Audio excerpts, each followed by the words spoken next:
Hey folks, welcome to Market Technical Analysis by InTheMoneyStocks.com, your leader in pure technical analysis, avoiding all that Wall Street hype.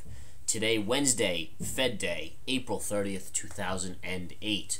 Well, as I just mentioned, today was the day when the Fed released their interest rate decision, and it came out at 2:15 p.m. Eastern Time. And the market was basically anticipating a 25 basis point cut, slightly favoring maybe somewhere in between 25 and 50, but for the most part, it was looking for that 25 basis point cut. Sure enough, the Fed at 2:15 p.m. Eastern Time came out and cut the interest rate, the Fed funds rate, that is, 25 basis points, as well as the discount rate. Now, InTheMoneyStocks.com had been talking about how their stance was probably going to be moved to a neutral stance, and sure enough, that's exactly what had happened. Now, the key here, folks, is we actually were trading up into this meeting.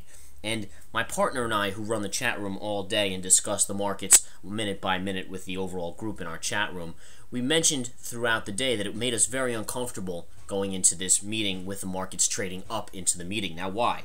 It's the same principle as when we trade up or a stock trades up into earnings. All right, you never want to see that. You want to see a stock discounting earnings instead of factoring in earnings.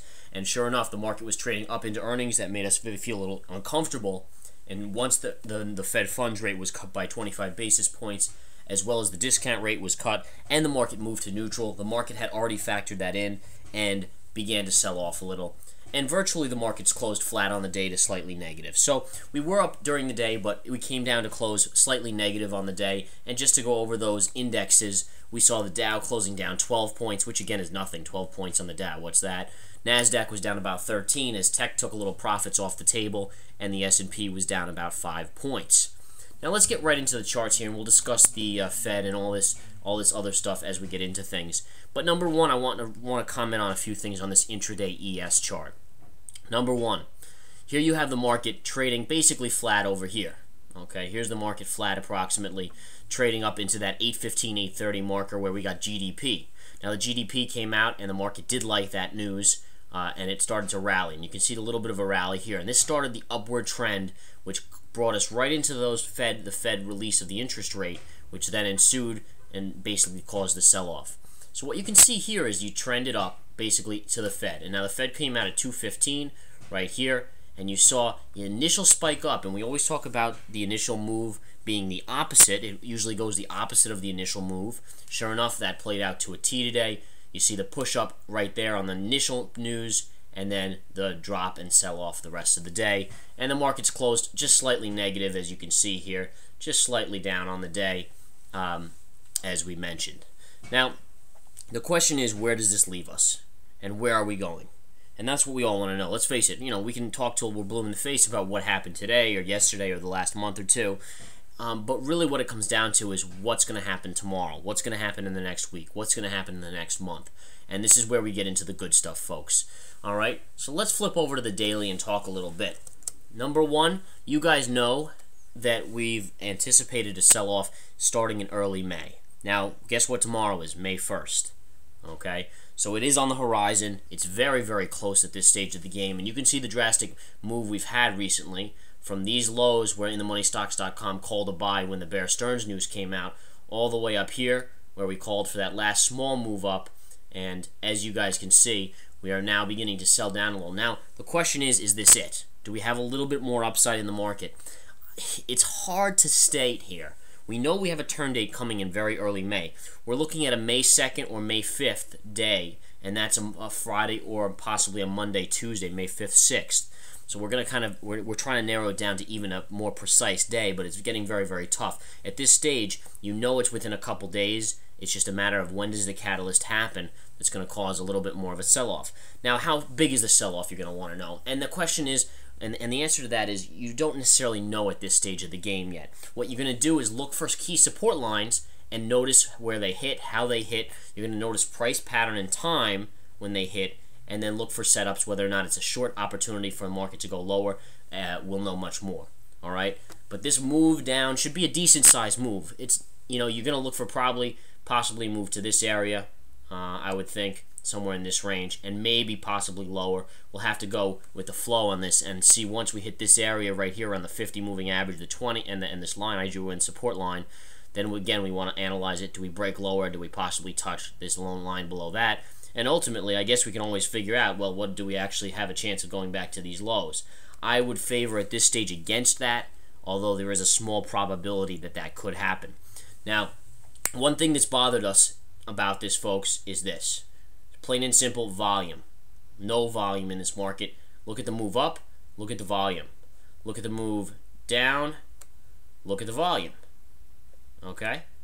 More volume on the moves down over the last, and you can see look at the volume over here when the market was choppy and negative.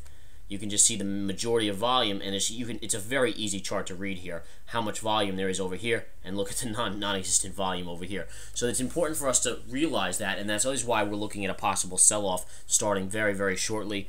But again, there is a small possibility you have one more push up, and the reason why we favor that is because you have a lot of bears jumping on board today. All right, they see the market reverse here. Everyone all of a sudden switches their position to possibly a move down. Well, that's not good. In our book, InTheMoneyStocks.com feels that when everyone flips that way, there needs to be one more small push up or a little spike in the markets to get people to question that move down, possibly switch back to the bullish side of things. And at that point, then we say, all right, we're going down. So it could be one or the other. You know, we just hate being on the side of the crowd. And I know that sounds weird, that you hate being, you know, with everyone else. But in this situation, you don't want to be a sheep. You don't want to be with everyone else in the markets. You want to be the opposite of the crowd, and that's usually the way that we'll make money. And the opposite way is usually the way the big money is positioning itself. And obviously the lack of volume here will show us that there's not a lot of buyers in this, which means a lot of big money is probably sitting on the sidelines or slowly inching in. They're not all in by this point, as they probably do expect another side down as well. All right, so we're going to continue to watch this very, very closely, but don't be surprised if you have one more push up. You know, whether or not it's a day where the Nasdaq's up 30 or 40 points. You know, one more flush, basically a flush to the upside, instead of a flush to the downside, a flush to the upside. And at that point, that would be our ideal situation. Although it doesn't necessarily have to happen, and that's important to realize here. All right, so let's flip over to the Nasdaq. You guys know we've covered this chart pretty well. We've covered levels here. Obviously, on the downside, you're going to have support here on this chart and here, which is the 20 moving average, the 50, and then we have another support line here, here, and down here. And there'll be a few more along the way that we'll get as we get retracement levels. Because remember, there could easily be there's Fibonacci lines in here. If you take the top of this move, the bottom to the top here, you're going to look for a retrace move down in this range, whether it's a 0.31, 0.3 general retracement, 0.5 retracement Fibonacci number, or 0.618.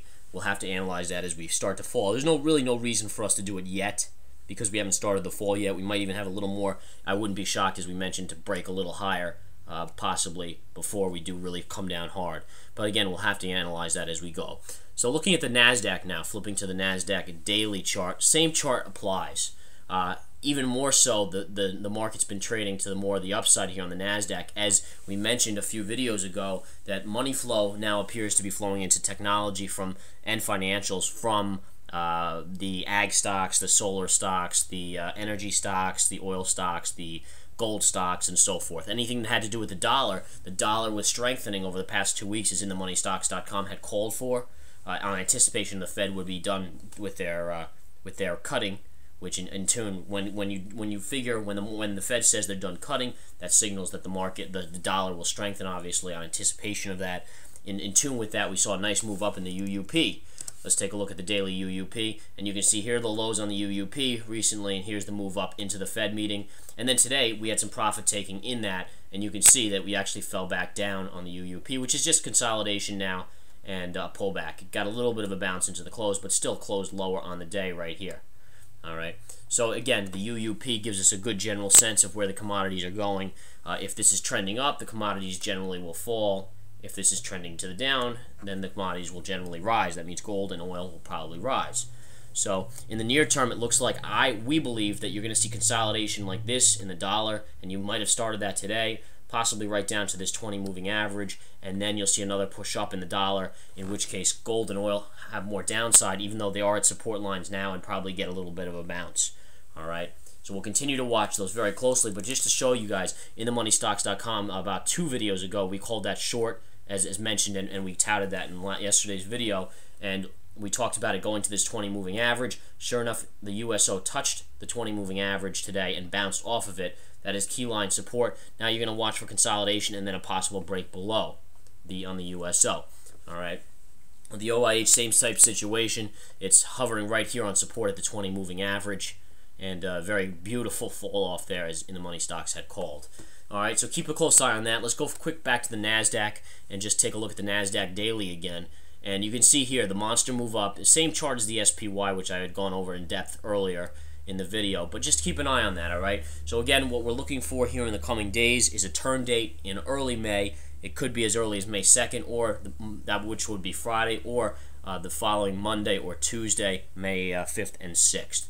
All right, guys, that's about it for now. I encourage you all to come join the E-mini Stock Chat. Come join the Swing Trade Alerts. Do the options alerts. And, of course, those of you that are interested, get in touch with us about consulting, especially institutions and so forth, as we can give you more exact details in the consulting services. Have a wonderful day. We'll talk to you tomorrow.